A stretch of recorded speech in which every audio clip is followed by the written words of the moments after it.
a todas. Como bien me presentaron, mi nombre es María Paula Arboleda, yo soy docente de la Pontificia Universidad Javeriana aquí en Bogotá, Colombia, y les voy a dar ¿no puedo compartir pantalla? Sí, ¿Sí señora, puedo? dame un segundo. Gracias. Y les voy a...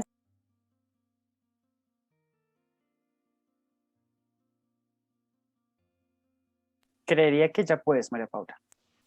ya reviso. Sí, ya me deja, muchas gracias.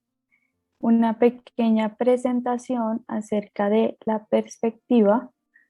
Espérenme acá. Del buen trato, por decirlo así, intrafamiliar en Colombia. Esto es un problema seguramente a nivel mundial, no solo a nivel Colombia, pero lo voy a hablar desde mi perspectiva. Como bien me presentaron, yo soy psicóloga educativa, así que no solo en la parte de el desarrollo humano, acerca de cómo el ser humano aprende, sino además los tipos de crianza y los tipos de apego, de cómo sería una buena crianza a nivel familiar. También es parte de lo que yo hago, de lo que yo enseño en psicología. Entonces, por eso este tema también me llama muchísimo la atención. Entonces, puntos claves que abordaré hoy: la situación actual en Colombia, algunas estadísticas comparando prepandemia, pospandemia, digamos lo que estamos viviendo hoy y durante la pandemia en el 2020, y estrategias en Colombia que se han utilizado actualmente por el tema también de pandemia.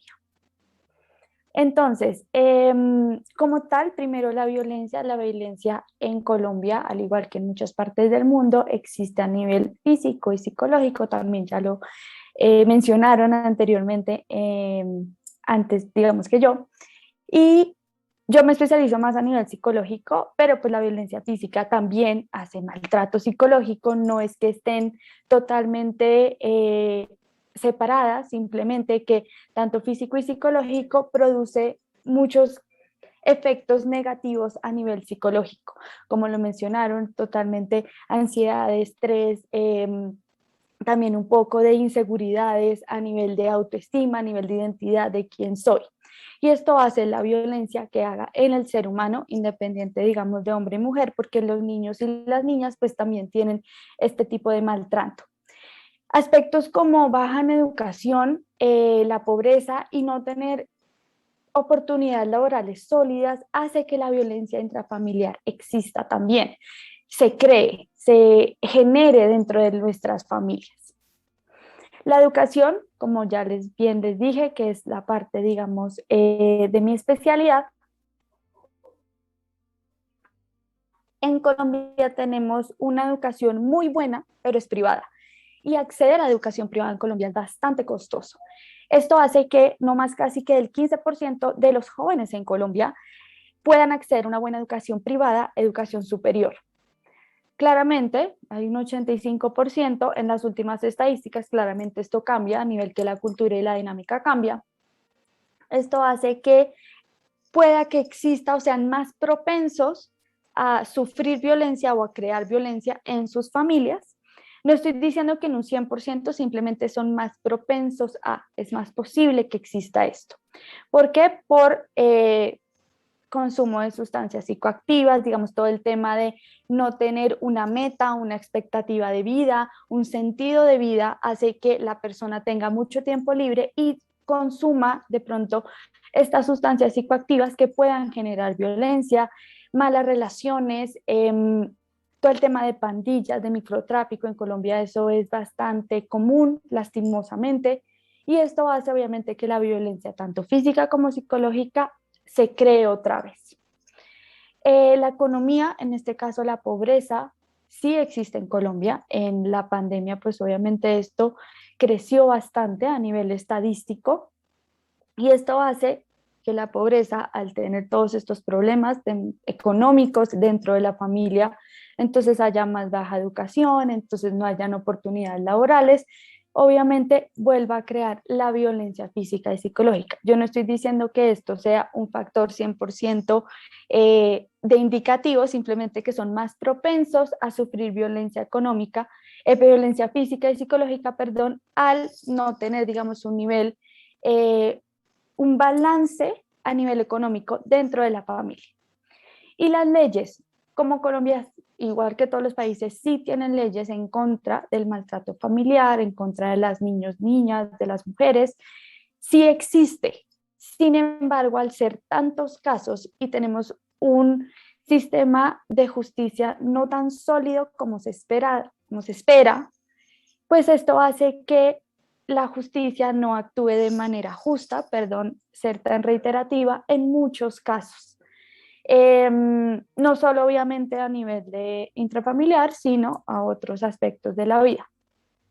Esto hace que la gente no le guste denunciar, que las mujeres se sientan solas, por ejemplo, abandonadas, porque ya como tal la justicia no las apoya o no nos apoya, por decirlo de alguna manera. Y al no denunciar, seguramente las estadísticas que vemos no sean tan reales como las que son, y eso es sumamente preocupante, porque quiere decir que hay muchos más casos de lo que nosotros vemos. No es fácil llegar a una comunidad a decirle, nosotros como psicólogos que intervenimos comunidades, no es fácil entrar a una comunidad a decirles, hey, denuncien, porque igual el sistema de justicia es lento, digamos que no es tan sólido y rígido como quisiéramos y no les gusta hacerlo. Cuando yo estuve en mi pregrado, yo trabajé en psicología jurídica en el consultorio jurídico de la Universidad Javeriana. Vimos muchísimos casos de que llevan 5 o 6 años de violencia intrafamiliar, puede ser violación, abuso sexual, en donde a los 3 4 años las personas abandonaban como tal el proceso jurídico porque ya superaron el tema, porque ya no les importa, porque ya están en otro momento de la vida y ya lo que pasó, pasó. Y también porque el modus operandi de muchas veces la violencia lo normalizamos porque la justicia no llega a estar ahí. Listo. Y ahí, espérenme, por último, entonces digamos que al no llegar la justicia como tal, las personas pues simplemente les dicen, bueno, esto es normal, esto es algo normalizado, y no llegan como tal a denunciar, sino a normalizar diferentes tipos de comportamientos que son violencia. Bueno, aquí vamos a ver un poco de las estadísticas del maltrato intrafamiliar más actuales del año pasado comparado de pronto con este. Primero, las mujeres, comparado con abril del 2019, es decir, prepandemia, subió un 142% las llamadas a nivel nacional. ¿Qué quiere decir esto? Que las mujeres sí fueron más maltratadas. Entonces, ¿qué podemos decir nosotros como psicólogos? Nuestro espacio, que es nuestra casa, debe ser un lugar seguro y tranquilo. Nosotros debemos llegar a estos lugares y sentirnos en calma, cosa que muchas personas no lo hacen. ¿Por qué? Porque aquí es el espacio físico donde han sido víctimas, han sido personas obviamente maltratadas. Entonces, cuando llega la pandemia, nos encierran todos en nuestras casas y esto hace que el maltrato sea acá todo el tiempo, tanto psicológico como físico. Entonces, esto hace que también suban estas llamadas de emergencia. También el año pasado, a nivel nacional, hace que un 61%, perdón, de los casos reportados en llamadas sean por maltrato intrafamiliar a los niños y las niñas menores de 12 años. Después siguen las mujeres y por último, en una estadística muy baja, los hombres. Esto quiere decir que nuestras niñas y niños sí son violentados, de pronto por ignorancia, de pronto por lo que les digo, estos tipos de crianza que consideramos normales, pero no lo son, como castigar de manera física, de manera muy fuerte. Entonces las personas consideran que así se debe criar a los niños y las niñas y realmente no lo son. ¿Listo? Tanto victimario como victimaria, en el 40%, más del 40%, es decir, casi la mitad de los casos que llamaron, las personas víctimas viven con esta persona en la casa. Entonces, lo que yo les comentaba un poco acerca de el espacio tranquilo que es nuestra casa, cuando nos encierran, ya no es tranquilo. Entonces, que era tranquilo, instituciones educativas para los niños y las niñas, los trabajos de las mujeres y los hombres en cada uno. Pero cuando no, todos estamos en el mismo espacio en donde maltratan, donde son violentadas, ¿esto qué hace? Pues que no se iban calma, que sea un maltrato psicológico todo el tiempo porque no se sienten seguras de estar acá. Y pues obviamente el maltrato pues empieza a surgir, a exponerse, por decirlo de otra manera. Y por último, en Bogotá, en la ciudad en la que yo vivo, hay una línea púrpura, que es líneas para las llamadas, digamos, como tal en Bogotá, para las mujeres. Durante la pandemia se agrandó este número de llamadas en un 211% comparado a el año antepasado, es decir, 2019.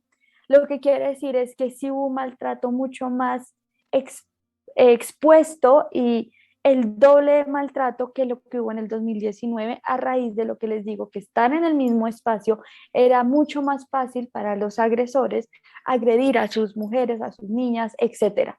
Y esto hace que Disculpa, María Paula, te quedan 5 minutos. listo, que esta línea púrpura pues se haya, digamos, puesto mucho más a utilizarla. Y por último, ay, ¿cómo hago para bajar? Ya, perdón.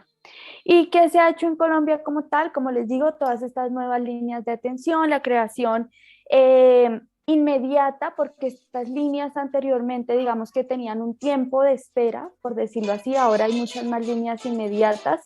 Medios de comunicación, estas campañas de prevención de la violencia intrafamiliar, educar a la gente en qué realmente es violencia y qué no, porque para mí lo que es violencia, pronto para otro no, pero realmente es violencia. Entonces, ¿cómo hacemos que a las personas les llegue esta información concreta? ¿Cómo hacemos que las personas lleguen a estas nuevas líneas de atención telefónica por WhatsApp? Todo el tema virtual y tecnológico comienza un auge, no solo en violencia, sino en todos los aspectos de la vida.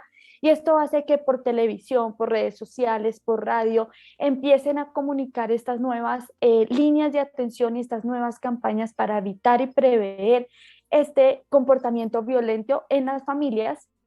Y también a nivel virtual se comenzó unos talleres de prevención en colegios para que los niños y las niñas no crezcan normalizando la violencia. ¿Listo? Que podamos educar a nuestros niños y niñas en temas de qué está bien y qué está mal. Porque si ya anteriormente lo vivimos, creemos que eso está bien y cuando crezcamos, pues sigue este ciclo. La idea es frenarlo de alguna manera. Entonces, y bueno, aquí están pues las referencias como tal.